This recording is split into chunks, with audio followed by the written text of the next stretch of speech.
with Alan Juddy, and this is another episode of Seed Dating, the podcast where you get to meet one of Agricom's forage products, learn about its attributes, and match it to your farm system. And here to help to nurture your new blossoming relationship is our very own forage relationship expert, Alistair Moorhead. Hi, Al, and who are we going to meet today? Well, regarding forage, we're not going to meet anyone today, Juddy. Oh, have we been stood up? Have we been ghosted? No, Juddy, we're going to be talking about seed coating, protecting the seed during establishment. Oh, so we're getting some protection against not being stood up when we put seed in the ground. Yeah, Juddy. Protecting what's on the inside of the seed by putting something on the outside. Oh, poetic. That's lovely, Al. So broadly, what is seed coating? Juddy, it's a film of chemical, either fungicides or pesticides, placed on the outside of the seed. Right. Well, today in our date, we have three people. And I want to introduce Fraser Harrison, our forage systems expert, and he's going to be here to help us unpack this topic. Welcome, Fraser. Cheers, Juddy. Discussing seed coating, so we're going to actually ask the first question is, what topic are we covering today as far as seed coating? And it's to do with summer cropping and particularly brassica and herbs, but particularly brassica cropping. And the context I'm going to set is that this topic is extremely valuable. When people commit to a cost structure associated with summer crop, they're talking about having a forage that's at an expected yield parameter by the middle of a very stressful time of year, which is summer. We're leaving a springtime and heading into the hot and dry summer phase. And again, like I say, we're trying to feed animals highly nutritious feed that is also very, very safe on average. So it's a really important investment. And I suppose, Fraser, that's how we pass off to you. And with all your experience when you're working on farms across the country and a wide range of styles of farms, how do you see seed coating as a tool for farmers? Well, I think you've outlined, Al, around how valuable a crop can be in the long term. So I think given the fact that we can see some pretty variable paddocks, etc., seed beds, protecting that seed so it gets the best chance is hugely important.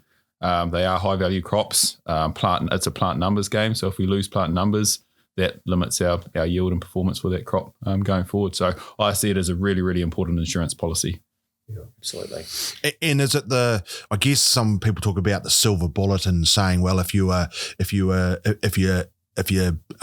coat seed, then that's all you need to do. Is that the way you see it? Absolutely not. I think it's a really useful tool in our toolbox to help us get to a really successful crop, but it should be used in conjunction with good crop husbandry as well. So I think regularly monitoring your crops is a really, really important thing to do. Seed treatment typically lasts and depending on the type of seed treatment we choose to go for, typically lasts about 6 weeks. So while it can offer some good protection in that time frame, it's not gonna last the whole length of your crop system. And for me, that's quite a big point, is that when you're talking 6 weeks, often your establishment conditions defines how big a crop is and how fast it continues to grow. And the risk profile is when things start to establish right out of the ground, like that is the single biggest moment, is the part when you really are only seeing the first cotyledon emerge out of the soil, is one of the single biggest risks timeframes.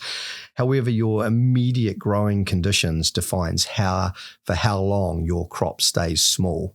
And the smaller you are, as you get closer and closer to that 6 weeks, the more vulnerable you are to other things still going on. Yeah, and there's a number of things that have an effect on that. Sowing depth is one of them, climatic conditions, etc. So I think when the variables add up, seed treatment's a tool that you can use to help ensure that you do get a crop. Because again, the longer you stay small, the more vulnerable you are to small insects. And I think the other proviso with seed treatment is that the recognition that as climates change, seasons warm, winters warm, we are seeing pest buildups like, I wouldn't say ever before. They have been around for decades and decades, big cycles of pests. But we experience a time again where even seed treatment seed coatings are unlikely to overlay, protect from death by 1,000 cuts, which is what we often experience with these huge pest pressures, which means that you have to be onto your paddocks, value them enough to go out and pay attention to what's going on as well. Yeah, and if you think about the time where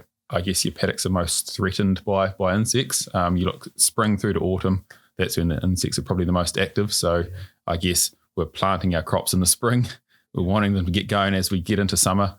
These insects are pretty active, and we probably need to protect it against them. So we are still looking at a couple of products we're profiling today. One of them is Ultrastrike and the other one is Gaucho.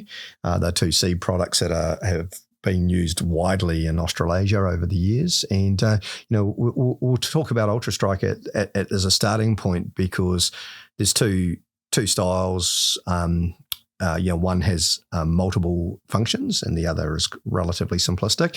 What are we talking about in the Ultrastrike category from a seed treatment for brassica perspective? Yeah, so Ultrastrike's more your Rolls Royce. If you wanted the gold standard in terms of insect fungicide protection, it basically gives your crop your best chance of getting out of the ground. The insecticide, and it's a systemic insecticide, so that gets taken up by the plant as it germinates, so that gives good protection in that instance. Some people look at the cost of it and get shied off by it, but you think, say, $60 a hectare, if that's going to guarantee you X number of kgs of dry matter, it's actually quite a small investment relative to the value of that crop at Correct. The back end. Most people budget on, depending on whether it's a one graze crop or a multiple graze crop, but you could, consistently budget in an early to midsummer phase of producing between 8 and 12 tonnes of dry matter, depending on how well you start, how much you can accumulate, or how many regrowth cycles you get. And so the figures we typically budget on is having highly nutritious, safe feed at between 8 and 12 tonnes of dry matter, with a really genuinely good average of about 10 tonne before the crop is finished. I think that would be a fair call with your experience. That'd be a really fair call. And I guess just dive into a little bit of the detail of what Ultrastrike can give you. We can protect against our springtails, which can be really damaging at that small establishing stage. Your Nicias, they're the same kettle of fish. Which is also called wheat bug. Yep. Yeah. That can be quite damaging in those early stages of crop development. So really important. And aphids and then Argentine stem weevil as well. So those are your main insects. And what I would say is that the beauty of seed treatment is it's there at the day of sowing. So if you have these insects turn up, it controls them really well. Yeah. Whereas if you're relying on seeing those insects causing damage in the paddock, they've caused damage before you've even acknowledged you're that actually literally suffering from plant number loss by the time you start looking and start scratching it even into the ground to find it. The fungicide component? Yeah, so I guess this is something that is really helpful. Protects against our in-soil pathogens, protects against diseases like dampening off, and bits and pieces that I think sometimes we undervalue. Yeah. Sometimes we look at these diseases and blame them quite easily on a Nicias or blame them on a bit of wind damage, when actually they're potentially a soil-borne fungus that has actually implicated that crop at the establishment phase. And I do think it's important to realise that one of the roles of summer cropping is that you're harvesting saved moisture from the spring into the drying phase of the summer. And by definition, what that means is that in the ideal world, you'll be sowing into wetter conditions. And depending on the soil types you are, that wetter soil at the start of the sowing process, if you're lucky, by the way, will be steamy, will be hot, and depending on the soil type, the vulnerability of actually going through a less than desirable wet phase is quite high at the very start of the process. Absolutely. Yeah. And it comes back to when those insects are really starting to get really active, aren't they? And often that's why also things start slowly as well. Wet and cool would be the starting point, and before we go dry and hot. And I say the other product that we were talking about today is Gaucho.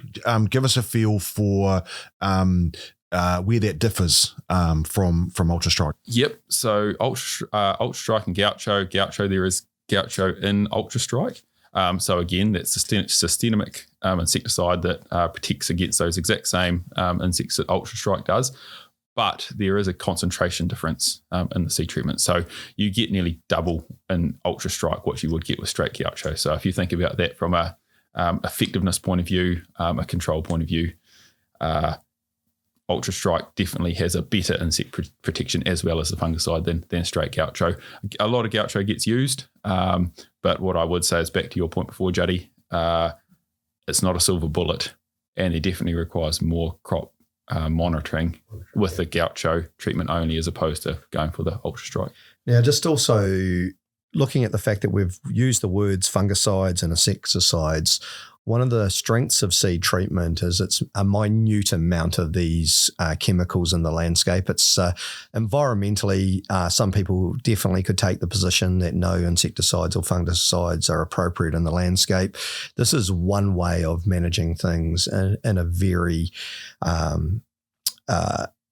less intense way. And so what we're discussing here is, in real terms, minute amounts of insecticides and fungicides placed in the only place that matters, which is around the seed and the plant that's about to develop. And I feel it's a really interesting discussion how just when we discuss use of pesticides and things, everyone freaks out. But the reality is this type of seed coating is certainly what I describe as one of the more low impact environmental styles of fungicide and pesticide use we can actually come up with. Also reasonably and genuinely safe for handling in general terms if all the rules are followed.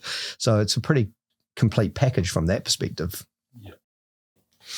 And I see, taking a wider view of this, if we had a tractor, which is worth, $500,000, we'd certainly take out an insurance policy on that to make sure that, if anything happened to it, that we could replace that.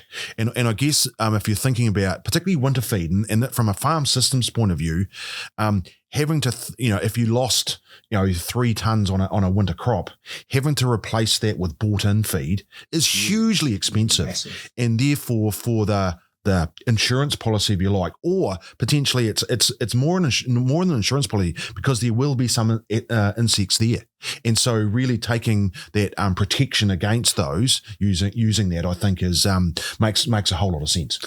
Yeah, you make a really interesting point there, Juddy.